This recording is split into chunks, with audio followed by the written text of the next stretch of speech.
The following program is brought to you by TZ Productions, offering 40 years of media experience.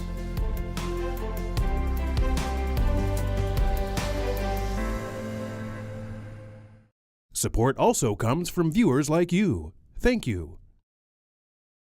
Everybody faces trials and tribulations in life, but it's how you deal with those challenges that defines you as a person. This week we go one-on-one with a familiar face, but do you know his backstory? You'll learn about it over the next half hour, and it's a doozy. You could say Jim Howell graduated from the School of Hard Knocks.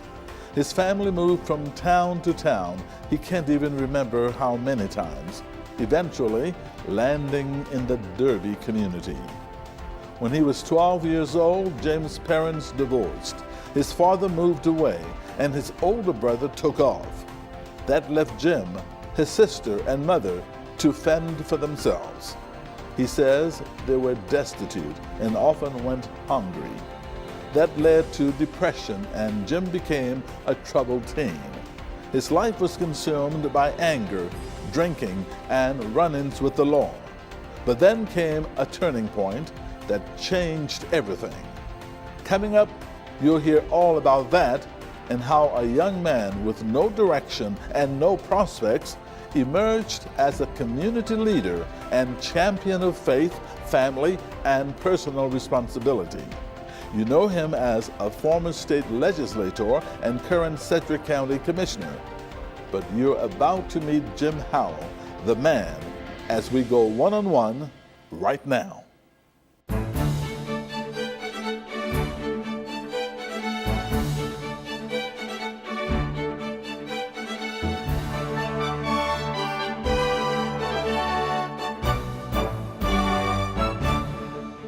Hello, and thanks for joining us. I'm Victor Hogstrom. It's a pleasure to welcome Commissioner Jim Howell to the show. Welcome. I'm glad to be here. Thanks for having me today. You know, I was reading about your life, and wow, it's been some life you've lived. Why don't you take us to the beginning? Well, right now, I'll just tell you, I feel really blessed. I've got a great family, and the Lord has really blessed me to bring me out of I think, a difficult situation. Back when I was very young, we lived, my earliest memory is probably when we lived in Salina, and I went to a kindergarten and first, second grade there. My parents were very busy, working very hard. I don't have a lot of memories at that time, but I do remember that my dad drank a lot of alcohol at the time. He was a traveling salesman. He was gone a lot. And we just had a kind of a normal American life. And then we came to the city of Derby. We moved so frequently that I actually kind of lost track of how many places we lived before my parents divorced when I was 12. And I've asked my parents that question. I said, where did we live? And they were unable to answer the question. It just is kind of a clouded memory and all the places that we've lived over my early life. But I found myself in Derby, and we had a couple of houses there. There was a short time we lived at Oaklawn. Here, it's actually in my district. And then a little bit later, when I was 12 years old, my parents divorced. And so I look at my family and I say, you know, I know there's a lot of people that can relate to this, but I consider myself to be from a broken family and kind of a fatherless person. My dad wasn't there much for me. And that's kind of the way things started for me. And so life was tough back then, and I know that a lot of people can relate to that in today's culture, but that was how it started for me. And because of that start, what happened? Well, you know, I did have some difficult times there as a teenager. I was very, very busy. I was industrious. I actually did pretty well in school. My wife would say I was a nerd in school. Oh. But on the other hand, I didn't have much interest in really buckling down and doing hard study. It was just easy for me.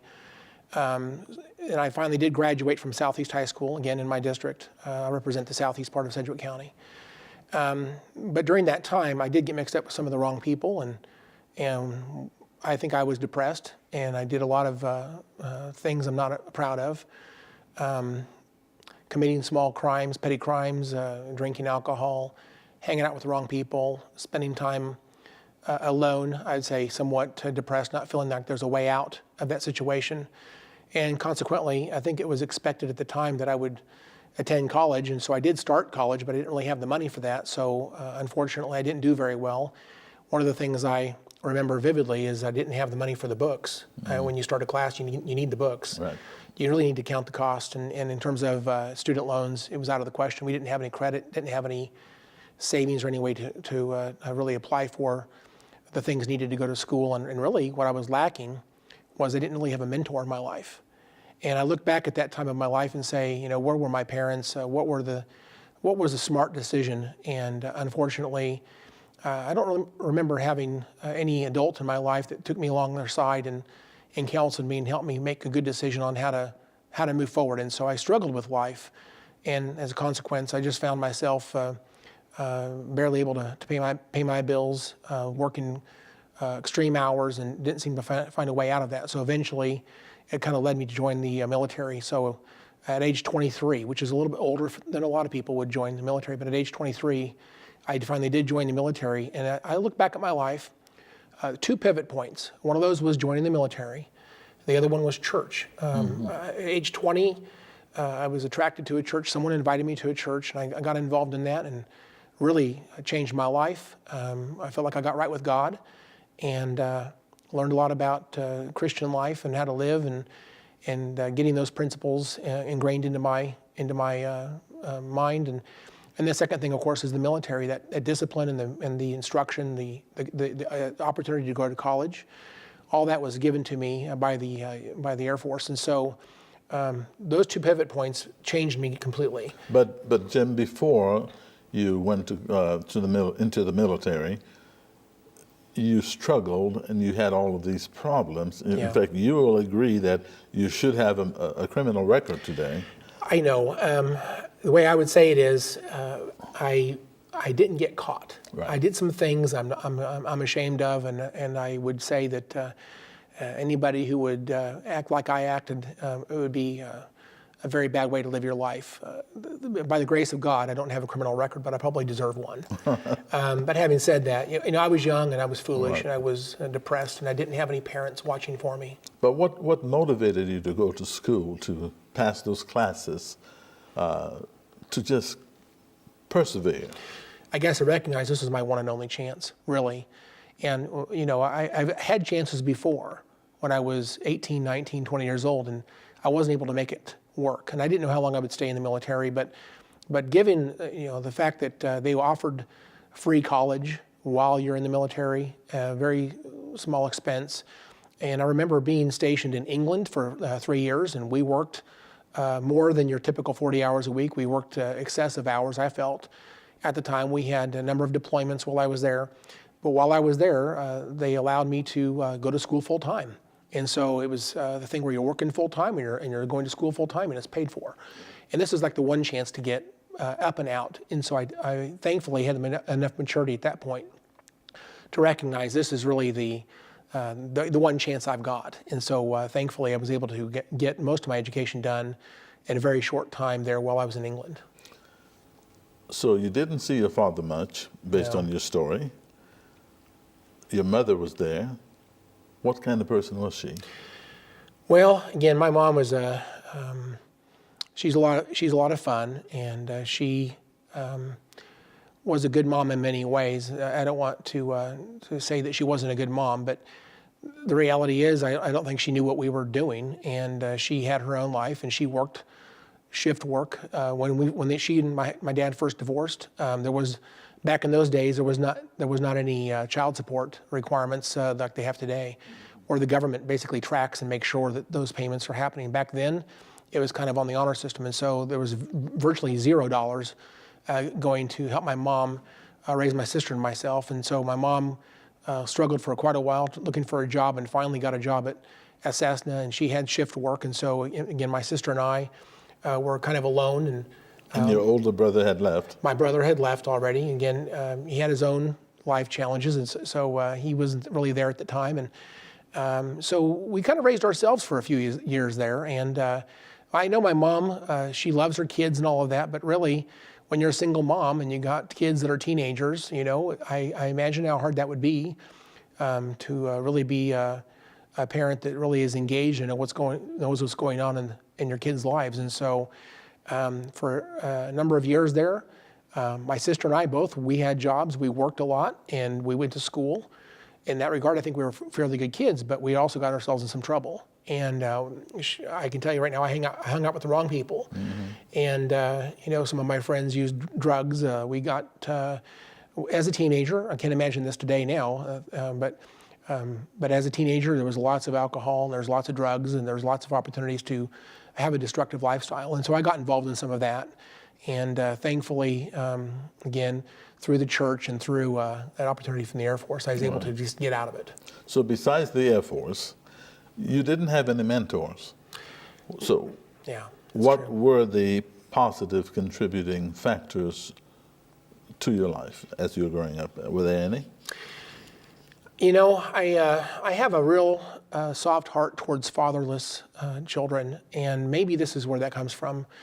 I know I'm not exceptional in this. I think that this is one of those things that a lot of people in our community have dealt with a very similar issue. But I'm a strong believer that mentors are extremely important, and there's a number of programs around our community today that I really am a huge fan of, and I would advocate for them strongly, because I think that not having a mentor, and not having someone to look up to that can come alongside and give wise and good counsel is one of those things that just really is very, very hard for young people. And I know that the home life is not great in many cases. I think I was kind of a typical kid in that regard, but had I had someone, I guess, take me under their wing and help counsel me and give me good advice and help hold me accountable, I think I might have been a better kid. And thankfully, it turned out okay in my case. But really, as things were going when I was in my teen years, I was headed in a direction that, frankly, I could have been incarcerated. I could spend time in jail. I could have really hurt somebody. And so, by the grace of God, those things didn't happen. So let's go back to your growing up days. As you were growing up, did you have any aspirations whatsoever? I remember thinking to myself, what will become of me? First of all, I didn't feel like I was someone that anybody could ever love. I mean, that's true. I felt very alone, and I remember thinking that I'll probably never find someone to love me. And I don't know why I felt that way, but I did.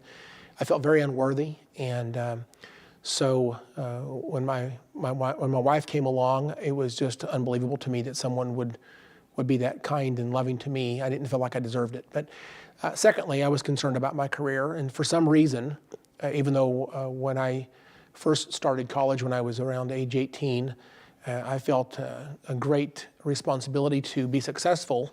At the time, I remember thinking that engineering or piloting or something like that would be something that I would really I would enjoy. But unfortunately, I couldn't find a way to get there. What I needed was, again, some good advice and a mentor, and probably a financial plan. But without anybody coming alongside to give me that good advice, I just floundered and I blew it. And so for 5 years, I really have nothing to show for those 5 years of my life. But you ended up with college degrees. Yeah. How did that happen? I mean, congratulations. Thank you. That's a great move.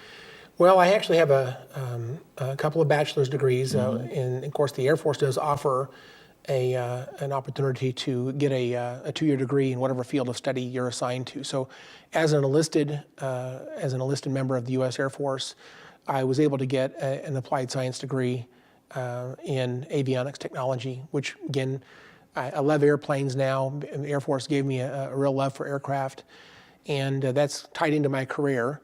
Along that line, when I was in England, there was really only 2 programs available. One was from Southern Illinois University.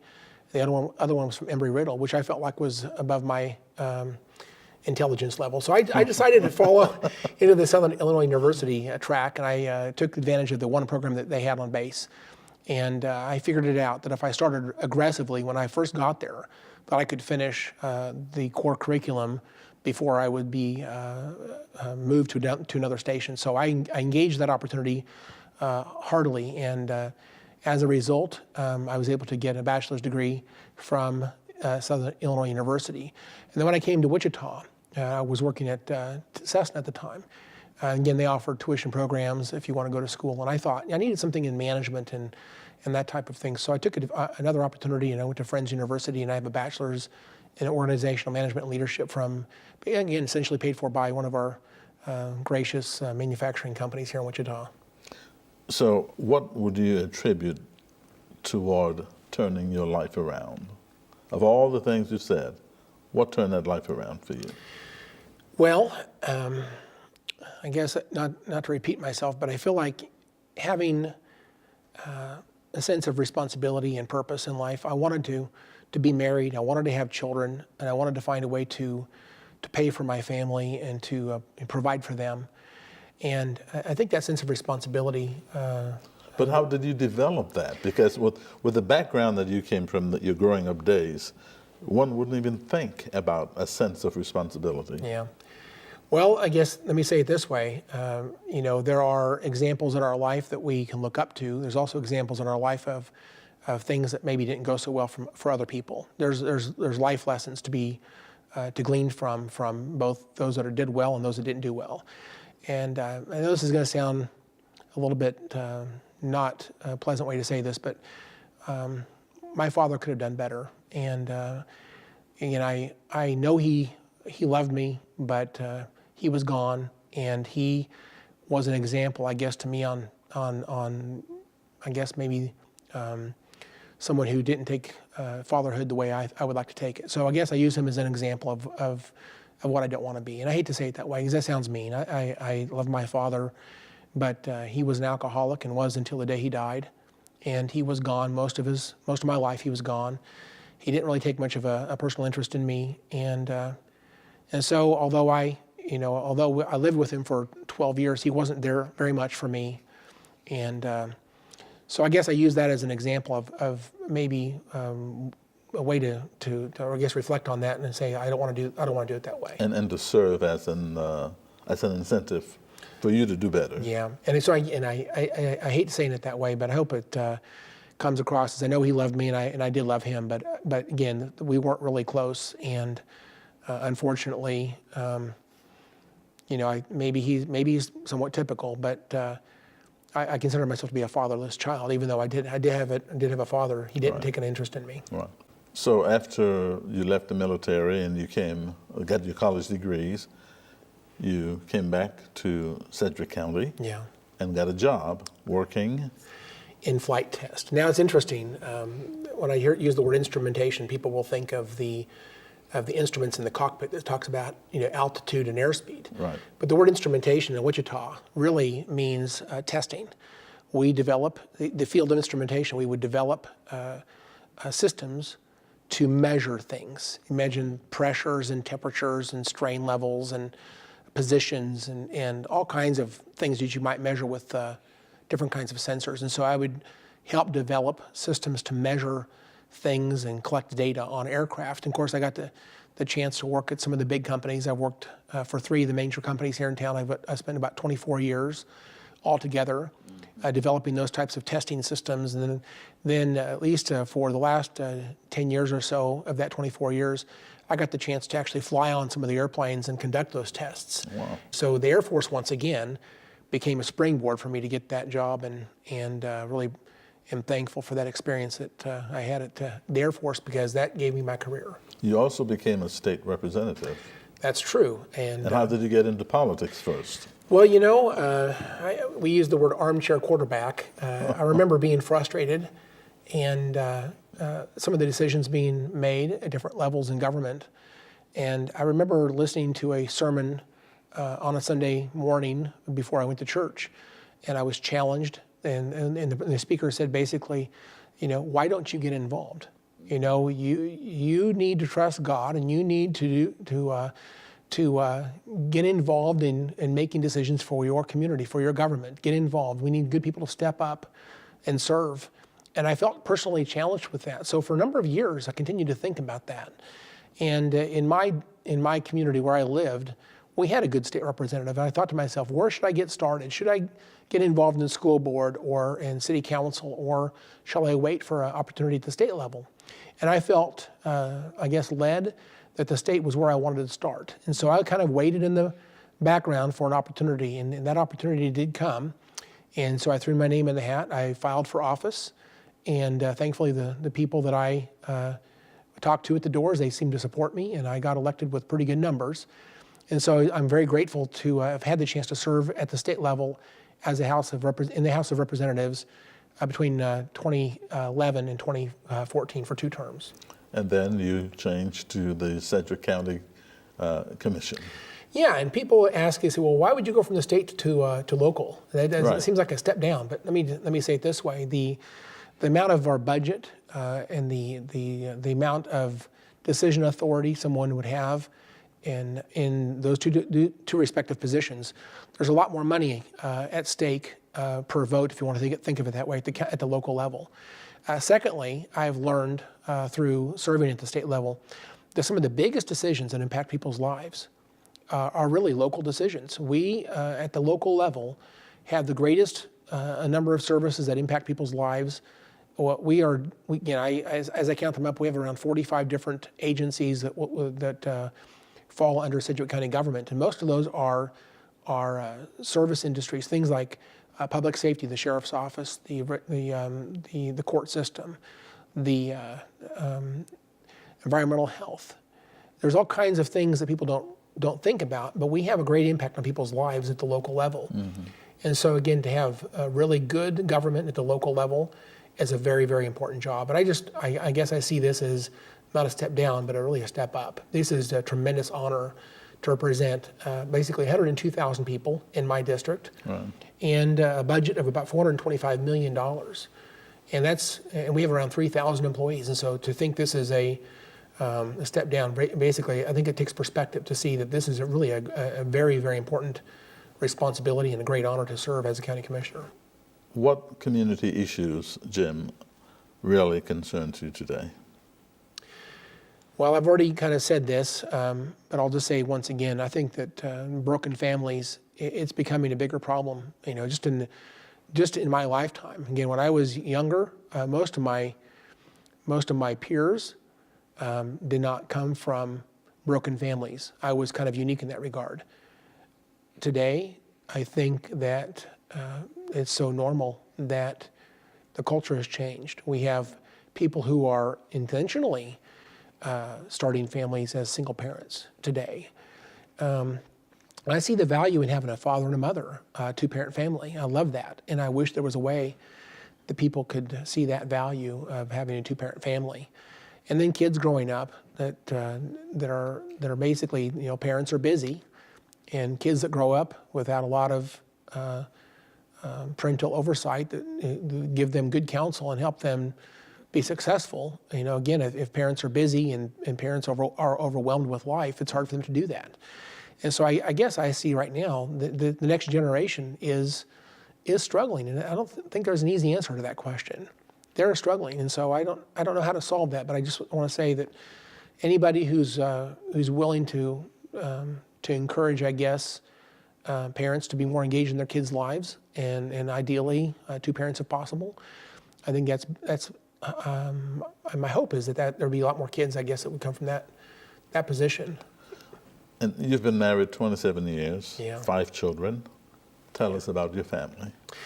I have a beautiful wife. Her name is Leah, and she is amazing. We have had the privilege she's been a stay-at-home mom most of those years. She's just now kind of getting into the job market, looking for things to do to make income and make her life, I guess, just a different chapter of her life. But she's a stay-at-home mom. We raised 5 kids. I've got 4 boys and a girl. My girl's is my baby.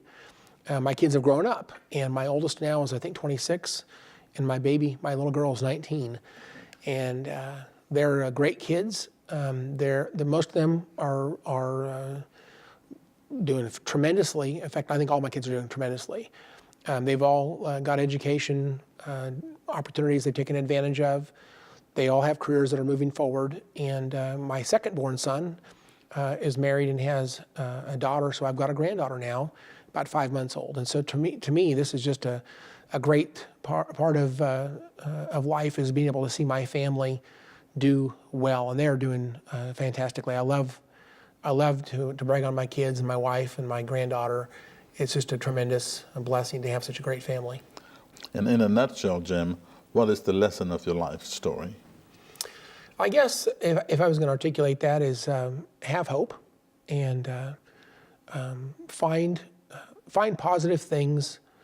As I told my kids, I guess my motto would be take every opportunity.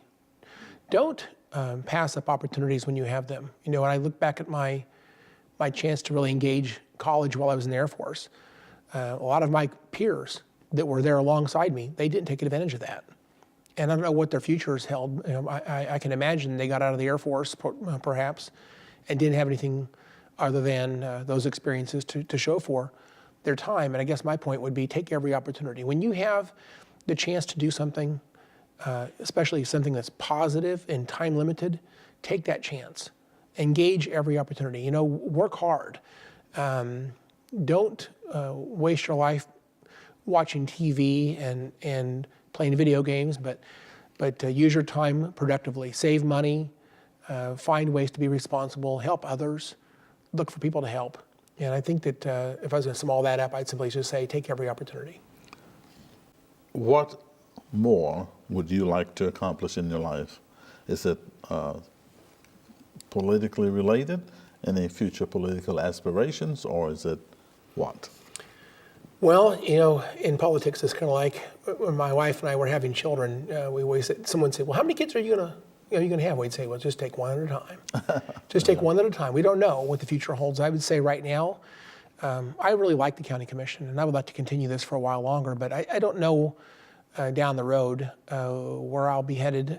Some people in these positions, you might have people encourage you to run for governor or run for Congress, or run for president for that matter. And I've had people say those things to me. I'm not interested in those things personally.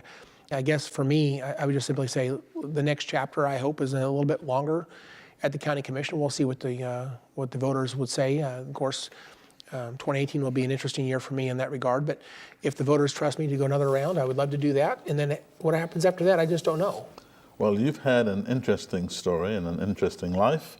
Thank you for sharing your story with us. And it's great having you on the program. Thank you so much, Victor. All right. And thank you for joining us for this edition of One-on-One.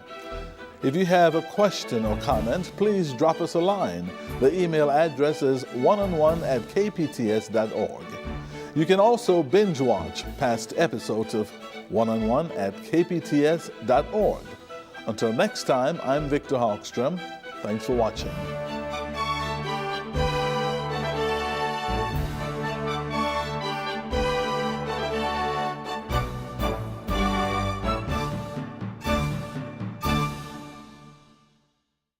The preceding program was brought to you by TZ Productions, offering 40 years of media experience.